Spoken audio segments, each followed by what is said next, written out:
Bonjour les TDEV, c'est Paul Pexoto du blog L'Arbre à Bien-être. J'espère que vous allez bien, que vous profitez bien de la vie. Je suis actuellement en forêt de Brocéliande.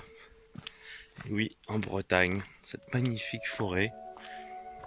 En train de faire le tour de l'étang de Pimpon. Alors, je sais plus comment il s'appelle cet étang. Désolé, je vous mettrai peut-être le nom en dessous, mais là j'ai carrément, je vais pas vous dire de bêtises, donc je ne dirai rien. Ah, je voulais vous faire une petite vidéo. Comment gérer une situation conflictuelle lorsqu'on est hypersensible. Alors, en tant qu'hypersensible, bien souvent, on ressent des émotions assez fortes, notamment des tensions de personnes qui sont peut-être fatiguées ou tendues. Et ça a été justement le cas il y a quelques temps, lors d'un séjour chez des amis,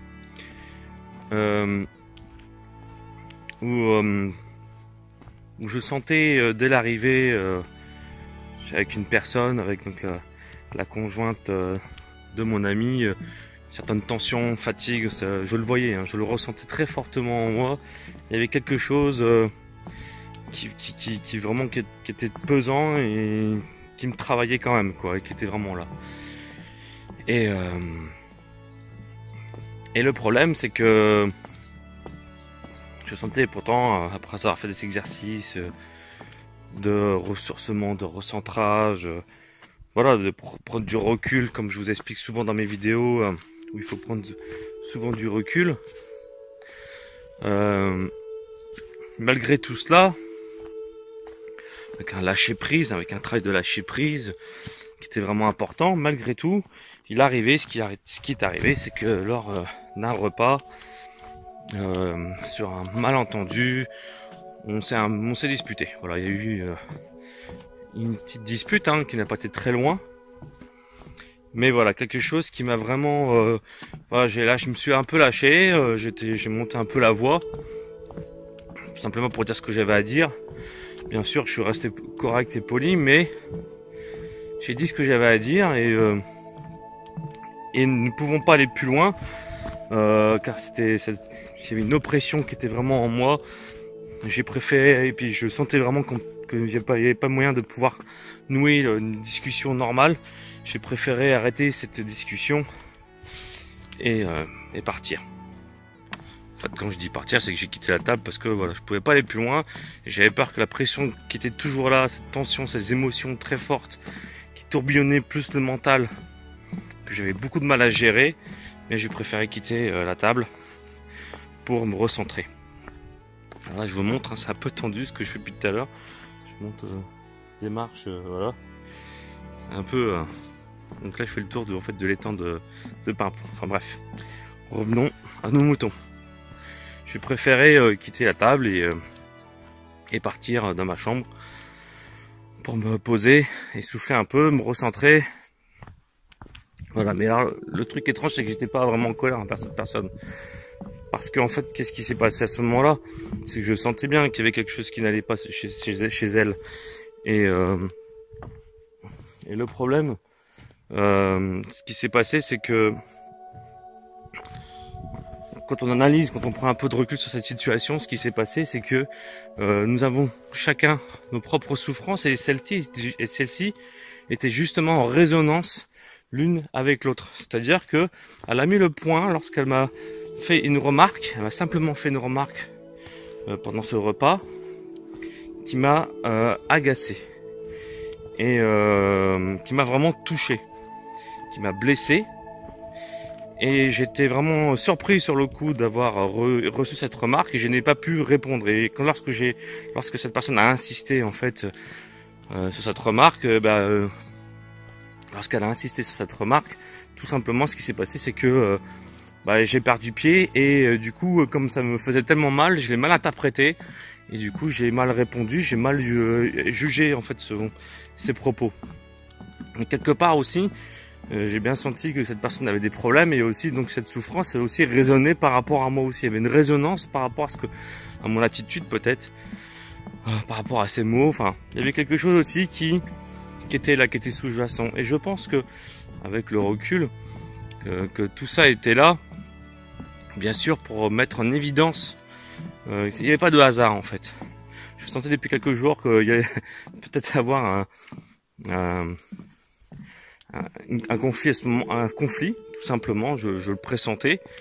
Alors peut-être qu'on peut dire aussi que c'est moi qui l'ai préparé inconsciemment, peut-être aussi, peut-être que j'avais besoin de ça, mais regardez, si on prend le recul des choses, on se rend bien compte que peut-être qu'il était nécessaire justement d'avoir, que tout ça était nécessaire, parce que la force qui s'est vraiment passée après par la suite, ça c'est vraiment quelque chose d'intéressant, vraiment de puissant, c'est que cette personne est venue ensuite à ma rencontre pour qu'on discute, pour qu'on mette les choses à plat.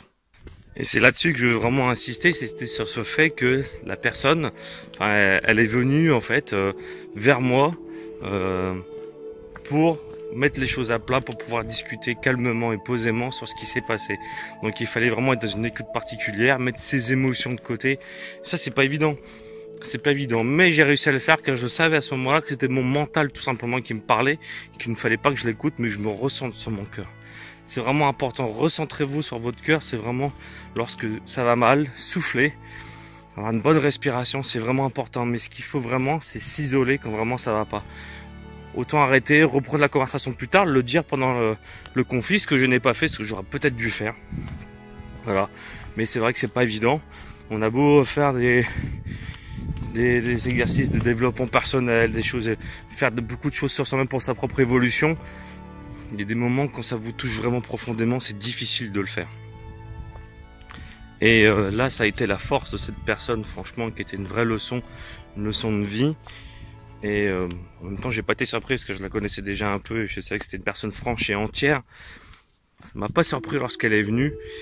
Elle est venue vers moi, on a mis les choses à table, ça a vraiment fait du bien. Et là, il faut savoir aussi mettre son conflit, ses pensées, ses croyances de côté, pour pouvoir vraiment accueillir ce que cette personne a à dire et sans jugement, ça c'est vraiment important aussi.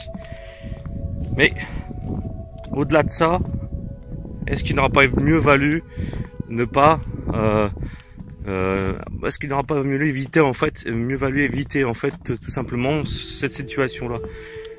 En fait, comme je vous l'ai expliqué depuis le début, je pressentais que cette personne était vraiment tendue et fatiguée. D'ailleurs, elle me l'a dit après par la suite, qu'elle était pas bien, qu'elle avait peut-être sa façon de parler aussi qui n'était pas la bonne, la plus correcte.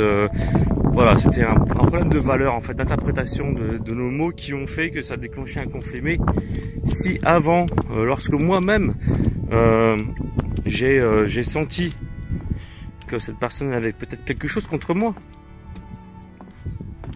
n'aurais-je pas dû moi-même aller voir cette personne posément et lui demander tout simplement. Voilà, ça c'est sûrement le tort que j'ai eu. C'est vraiment le tort que j'ai eu même de ne pas l'avoir fait. J'aurais dû y aller la voir, mais voilà. Mais le problème c'est que quand on est hypersensible, et en plus j'ai été quelqu'un de très introverti, très jeune, avec des souffrances aussi, un vécu assez difficile. Quelquefois on a beau être adulte, on a beau avoir 40-50 ans, quand vous sentez que c'est vraiment fort, vraiment puissant, que c'est compliqué de le faire. Voilà, parce qu'en plus, je la connaissais pas vraiment en fait, je la connaissais très peu, donc c'était pas évident quand même. C'était pas évident pour moi à faire cette démarche-là, parce que j'avais peur qu'elle interprète mal ce que je vais lui dire, ce qui est souvent le cas aussi. Les gens ont du mal à comprendre, voire je m'explique assez mal, peut-être aussi. Donc c'était pas facile, mais je pense que j'aurais dû le faire quand même. Même si je ne trouvais peut-être pas les bons mots, j'aurais dû le faire ou simplement reformuler mes propos. Je pense qu'on aurait pu éviter ce conflit tout simplement. Donc vraiment quand vous êtes hypersensible, que vous sentez qu'il y a une tension, comme là j'ai senti chez cette personne, allez vers elle, prenez sur vous, prenez du recul, recentrez-vous, soufflez. Ayez une bonne respiration, recentrez-vous sur votre cœur, n'écoutez pas votre mental qui va vous ressasser des choses du passé, des vécus, des expériences du passé qui ont été traumatisantes. Ne restez pas là-dessus.